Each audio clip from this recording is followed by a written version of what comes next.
what? The masses, kwanza huko mashambani, they're swayed. Kitu kidogo, how do you call them? Handouts. Nini. So what's so different now, bro? And the president now thinks that the people he can manipulate are the people in the rural areas. And we also know. So he's counting on them. Yes, he's counting on them. Because look at this.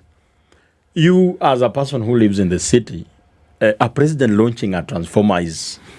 What are you doing? A classroom. President. True. What are you doing? But that old mama who lives in Webuye, who might never have left Webuye since she was born, she's been using this inaitwa koroboi kwa Kiswahili. And then she is a president in a very remote village where even an MCA has never stepped. Yeah. That president is launching a transformer in that village. You could dismiss it as a person who lives in the city that it's an issue. But have you thought about the impact it has That's true. to that old mama? Yeah. So the biggest job we have is to go to that old mama and tell him, the person who launched this was lying to you. There is better leadership that should come. And you should not vote for him. But then, Simiyu, sorry to cut you short. When you see, just recently we had the president, we saw the president touring Mount Kenya. Yes. And, he was launching all these things like classrooms, nini. Do you think it cheapens the presidency? Kama kuna mtu ameshusha hadhi ya presidency, it's President William Ruto. Now, everybody thinks he can be a president. Even our high school principal is thinking of resigning and running for presidency. I mean, everyone has the right to run for president. Because we used to think that president is such a big thing. But President Ruto has made it look like it's nothing. The level of cluelessness that we are seeing. How can you walk around a whole region with electric poles on a lorry, showcasing them? You are in Maragua, you are in Keno, you go with them to Meru. Then you launch a stream, a Matara, your sewage. I mean, how do we take you serious? Yeah, it's true. Other countries, presidents in other countries are launching bullet trains, nuclear power plants. Yeah. Our friend in Burkina Faso buys 50 tractors to distribute across the country to help in terms of agriculture. But our president, you saw him in Taita launching a light bulb. That's crazy, man. And a tap in Muranga. Yeah. There are things we expect that when a president is coming, it's something serious. Yeah, true. You go to a region and you launch a used classroom and you want people to take you serious and give you time to finish what? So let me ask you, with all these tours now that they're done, yes, do you think it improves the perception that the people had about the presidency, especially because right now, all along his approval ratings have been very low. Yes. Now that is from Central and everything else that is launched over there, the turnout was massive. Yes. Does it improve his approval ratings and the perception that the people have? Maybe now watu wanasema anafanya kazi manze. Nobody's thinking that way. When you go with a monkey on the market, you will have a lot of people around you coming to see the monkey. But nobody will buy the monkey. Some will even ask, how much are you selling this monkey? Then you will have so much people around you. But you will end up not selling them. Yeah. When the other person has a goat, you will only have 1 or 2 people, but they will end up buying that goat. True. We have a monkey in the market, and President William Ruto has made himself a monkey in the market. So when people come, when watu wanasikia is in Muranga, people come out. And one of the biggest reasons when people came out is it was time to test taxpayers' money. Because the president is coming with a bag full of money.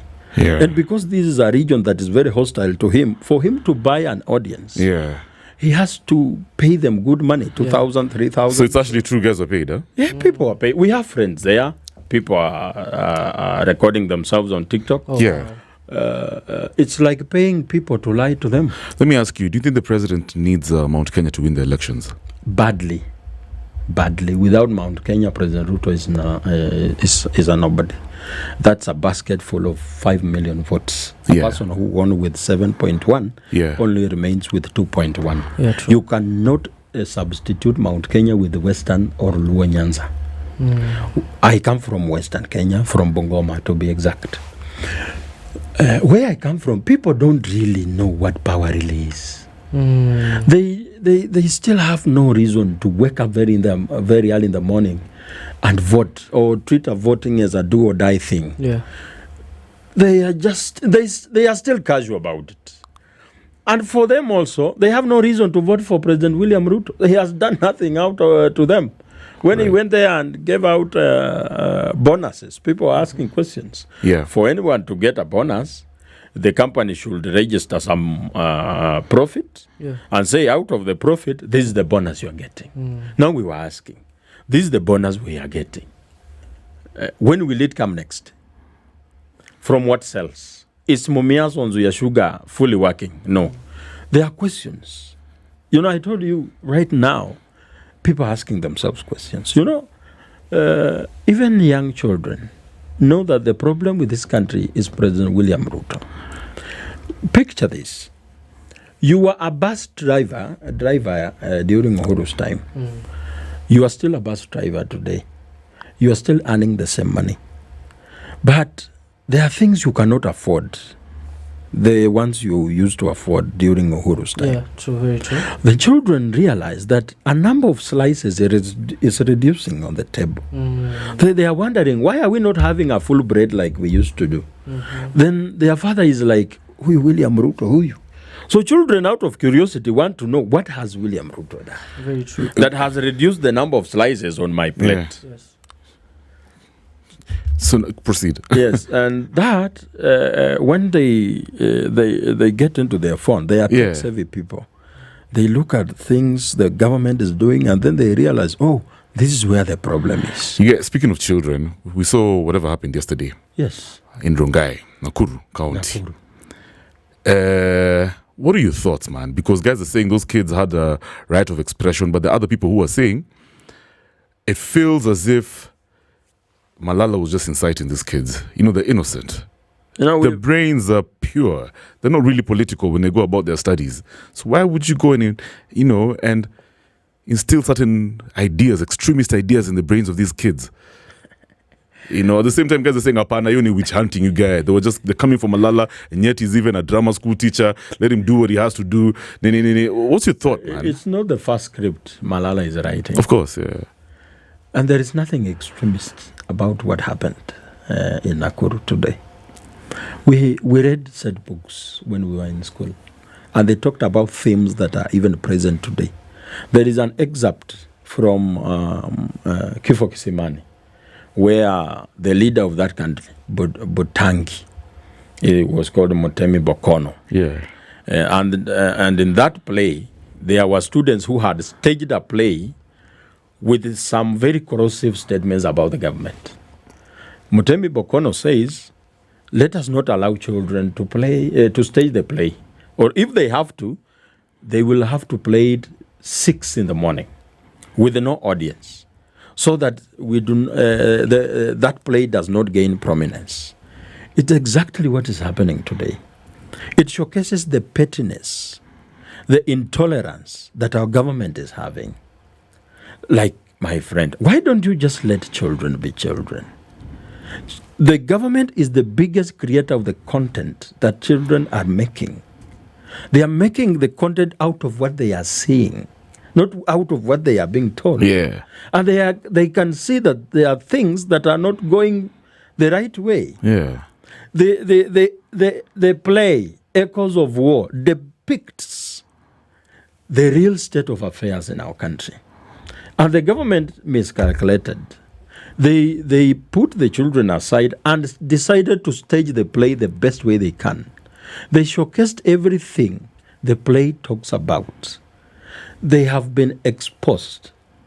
My friend, you cannot fight children. I saw Malala talking about now how they're going to air the play again. I think adults are gonna act it again, act it out, something like that. I was of the idea, actually. I don't know how he came up with the idea. Yeah. I had just whispered it to someone and Oh, said that's interesting. that Malala should now bring that play to Nairobi. Yeah, because now it's created more interest. Yes. Guys actually want to watch the content. And let me ask you, I want to refer that to the chants that have been going around in the country. Some say it's spreading like wildfire. This must go chants, yeah? The way government is responding to all these, chants and now the play, what's the ripple effect? Will it actually tone down these things that Kenyans are doing? Now guys are going to elevate the noise. Kenyans can be very calm when you ignore them. When I do something and you act like you haven't seen it, I will stop. But the moment you start saying, stop making noise, is when you're going to make noise, man. I realize, kumba anasikia. Yeah. I will make louder noise. I learned about the play Echoes of War after the High Court had delivered its ruling. And I was like, hey, there is a play that had been recalled. I didn't know it exists. Yeah. If the government didn't do what it did, the government should have just let it slide. That's true. But because they tried to silence it by sending more than 100 officers who are anti-terror unit.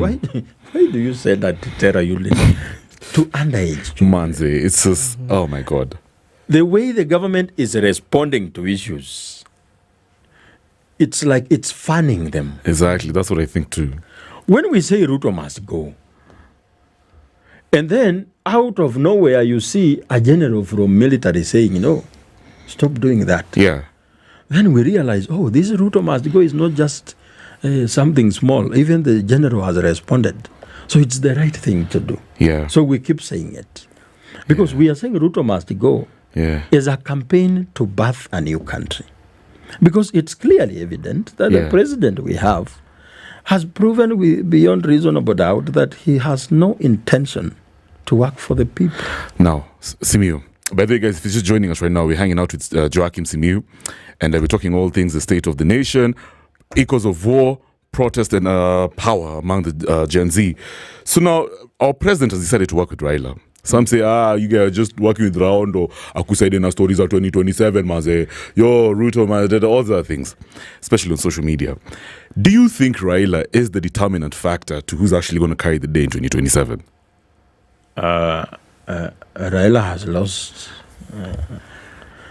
a good number of people from his backyard. His popularity came down when he sided with William. I am one of the people who has been a very staunch supporter of Baba. If there is any politician that I believed is different, and this politician is the only person who can change this country, it's Rao Odinga. Now, I was surprised Rao Odinga is working with the president that I can't find any reason to love.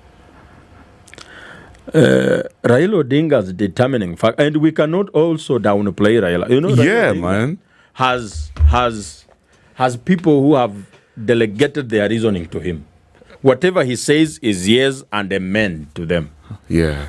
We have a number of people who only use their brains when they are at their workplace. But when they meet Raila, even if you are a professor, you stop. So in our attempts to send William Ruto home, we might not like it, but we need to make Rao Odinga our friend. So you're saying, okay, fine. In fact, before I ask you the question, because some guys are saying the opposition is only going to counter our president during the elections of Vizuri if Raila is on their side. Are we in agreement? Rao Odinga. The opposition, they really need Raila. It's going to be very difficult to counter Ruto. Raila. If you ask Alonso today, what are you waiting for? He says he believes one day Rao Odinga will call him. Yeah. Call him to join Gava. Yes. When before Raila made a statement of joining William Ruto, everyone was waiting for him. Even Gashagua was waiting for what Raila is going to say. We might be we might not agree with what Raila said. Yeah. But he just made his decision as one of the leaders in the country. Now the question is, what are other leaders doing? Must we be always waiting for Raila? There is a statement Raila said in Nyeri during campaigns that Rao Odinga will not be here all the time. That's true. And Kenyans will have to learn how to stand for themselves. And I think Rao Odinga's absence from our coalition of opposition right now teaches us to fly without his support. But it's interesting. In Mombasa, he said ODM has to be on the ballot come 2027. How do you judge those words? Rao Odinga has to manage emotions right now. When you look at his statements and the president and the statements from President William, it's like it's the same script, because President had said a day earlier that if I lose, I will go home. I remember. To lower the tone. And then the following day, Raila says ODM will be in the ballot. Raila Odinga has people who think that for the election to happen, Raila must be in the ballot. And when Raila says ODM will be in the ballot, he's saying I will be in the ballot. It's not that they'll decide maybe Sifuna, Mababuino. ODM is Raila Odinga's. Yeah, company. Damn. That's interesting. You don't make a decision without Raila Odinga's rubber stamp. It's someone's enterprise. So what this means is Raila could actually end up joining the opposition. You know, today, by the way, when I was preparing for this conversation, I checked it, some guys saying Raila is very well aware about the president's unpopularity. And he cannot handle all these chants. It really bothers him. Because he's a populist. You know, he's a proper people. He likes being praised. With the people. He likes being praised. Yes. So do you think that's going to actually make him question his stance and say, hey, you know what? Let me join the Gen Zs. Let me join opposition. I can't handle all these chants, man. You know, Raila Odinga has been all this powerful because you can never really know what he will do tomorrow until he does it. And every elections, he joins the opposition the last. And I said one of the mistakes President Ruto can do is to agree to work with Raila Odinga. And this mistake has been done. William Ruto has made Raila Odinga a giant in his government. And for Raila Odinga to be able to negotiate for the next government, to be in the next government, he needs to retain his popularity. And if he agrees to go with President Ruto to the ballot, his popularity will really go down the drain. So what does he do? Can you picture this? If 6 months to election, Raila Odinga is so unpopular, and then you hear breaking news. I know. The CS for Treasury has resigned. Exactly, bro. That's what's going to happen. Yes. And then Raila Odinga to address the nation in the evening. As people wait for Samoja for Raila to address, he postpones to Sunday. Then he says, I have tried to work with William. Simekata. William Ruto is incorrigible. Yo! Look at how exposed. And then he comes to the people. He does not lack anything to say. And tells the people, as you were hunting from outside, I was hunting from inside. Sasa huyu Simba tumengoa ye meno. Tumengoa ye kucha. Joakim, you're speaking facts, man. That's what Rao's going to do, man. Me, I know Rao. 6 months to the elections, he's going to dip.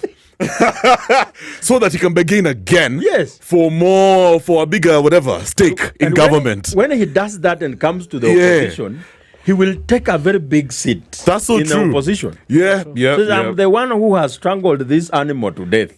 I cannot come here and you are giving me some subsidiary positions. He will have a say in opposition. And people will praise him for helping them deal with William. I agree. He will be in position to be in the next government, whoever you decide to choose. That's why I said Raila Odinga has come to a place where it's Kenyans to choose who he works with as president. Joakim, I want to rush this conversation because I see we're running out of time. Yes. So are we saying, as of now, at least until Raila gets back to the opposition, Gashagua is the face of the opposition? Yes. How do you judge the way he goes about this thing for, castigating government? People are saying, Gashagua might be doing this out of bitterness. Yeah. Maybe he was denied deals and it's not out of genuine. But that doesn't really matter. I don't care whether Gashagua is doing it out of bitterness or genuineness. What matters is what he's saying. The information he's disseminating is very important in our cause. Do you know, it's interesting you're putting it like that because somebody said, even if Gashagua probably is lying about the president, Kenyans are so emotive right now that we'll take everything he says to be factual. Is that true? I doubt if Gashagua is lying. All those things that he said on KTN the other day, Jesus Christ, I man. looked I'm at just his like, face and he didn't look like he was lying. you see, that's my point. And the problem You're just gonna say, you're gonna think of him as a truthful man Yes. because you're emotive. You're thinking with your emotions. right now, Yeah. the person who is never emotional in looking at politics, it's Joakim here. I try to be very objective. Okay, so And the person who has made a mistake of presenting himself to the people as a liar is the president. While Gashagua has cut the image of a truthful man. So even today, even if the president tells you that tomorrow will be on a Thursday, yeah, you will have to ask other few people and ask, will tomorrow really be a Thursday? But Gashagua has come and said, hey, look, what I'm saying is true. And the reason why I think it's true, there are things he said that Raila had talked about in 2023. yeah, And said the importation of fertilizer yeah. was donated That's by true. Russia. I agree. Yeah, he And said they are it. selling it to the people who is pocketing the money. Yeah, Gashagua the other day says it was repackaged somewhere. You know, out of what Gashagua said, I come to form an opinion that everybody who is supporting this government, there are only two reasons. It's either you are very delusional, you don't know what is really happening, or you are benefiting from the incompetence of government. okay. There are people, when you say Ruto must go, it's personal to them. Because you are saying that the privileges they are getting out of this government must go. Right. You are saying that the position they hold in this government must go. That's why they are very bitter when you say Ruto must go. It's not about the ideals. And you know, in our democracy today, people do not support a candidate because of the ideals or the vision they have. It's because it's an opportunity to rake in more money. I support you so that when you win, you give me tenders. Yeah. I will be in control of this sector. That's why I inject a lot of money. Yeah. You know, we had violence in 2008. Yeah. Because the people who had invested in Kibaki's presidency could not agree that Raila become Yeah, they couldn't let it go. They had invested a lot. Yeah. And we have made our politics like entrepreneurship. Yeah, that's the exact same thing I was telling Mike over here. Yes, You know, the problem with Kenyans, yeah? We're so individualistic. Kila mtu anataka tu kukula. We don't have a sense of nationhood. We don't really care about the country. The problem is not even eating. In every country, people eat. The problem is, how much are you eating? Exactly. How do you eat billions, man, as an individual? Why do you need billions? I heard the Billions. other day, President Ruto had bought 1,000 acres. Oh, my friend. For what? 1,000 acres? What do you want to do with 1,000 acres? There is a story President Rao said Yeah. in one of the devolution conferences. The theme was about corruption. And he was given a story of a minister from Nigeria Yeah. who was a minister of roads and public works who went to Malaysia on a benchmarking trip. And when he got to Malaysia, he was driven around Kuala Lumpur just to see how things are. The traffic was nice. The roads have no potholes. The town is clean. Everything is running well. Then in the evening, he was treated to dinner at the residence of the Minister for Malaysia for Roads and Public Works. So he saw the minister is having a nice house, a good family, nice food. He said, hey, my friend, how do you manage this? Then he was taken to the balcony. Yeah. I said, do you see that highway there? He said, yes. 10% here. The minister took 10% and built this home. Jeez. Now, 2 years later, it was the turn of the Malaysian minister to visit the Nigerian counterpart. Okay. He was also driven around Abuja and Lagos. Yeah. Potholes, traffic is hooting in the city, a very poor state of affairs. Right.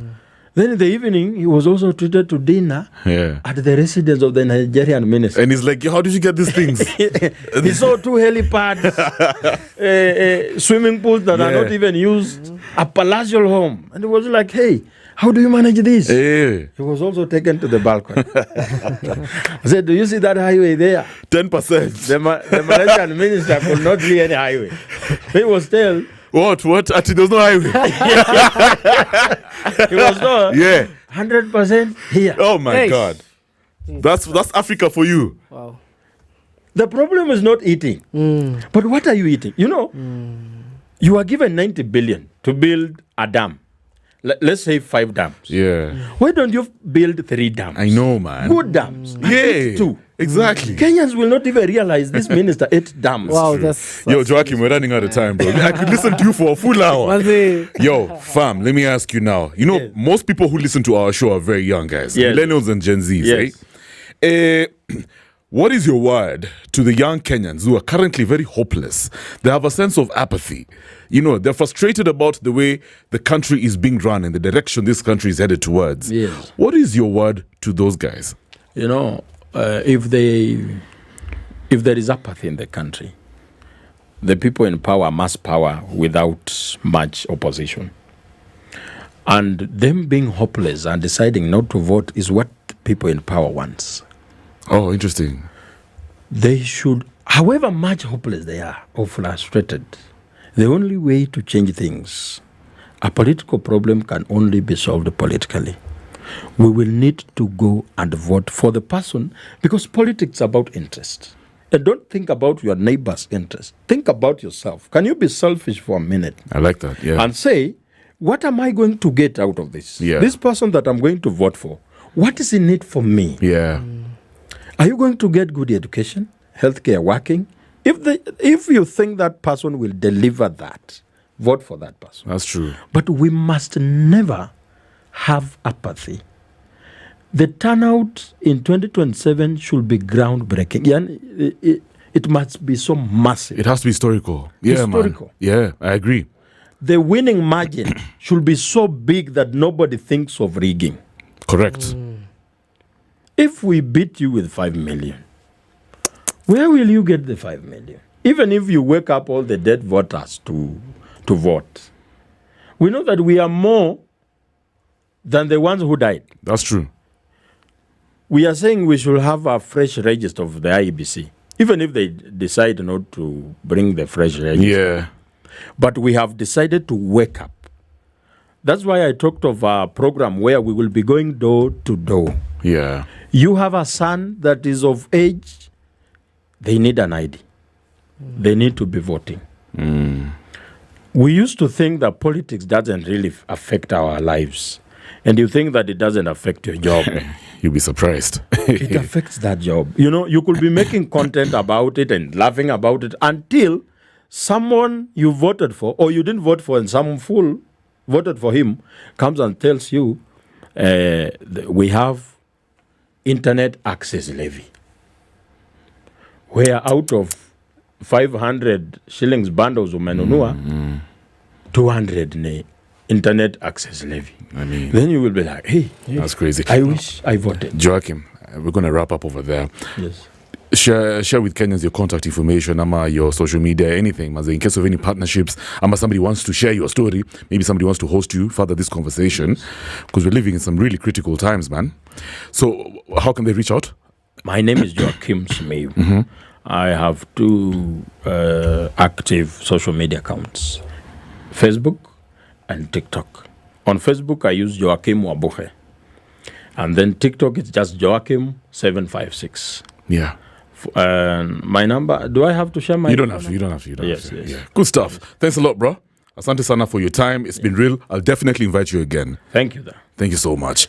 Ain't Too Proud to Beg by TLC coming through in a bit. Mikey's just here absorbing information, pole pole. I like the energy, yo. We are hashtag after hours on Spice, and right now it's 10 minutes past 8. A very good evening, Nairobi, Kenya. We're coming back with Cruising the Internet. Also stick around for Nairobi Chronicles. Let's go. 94.4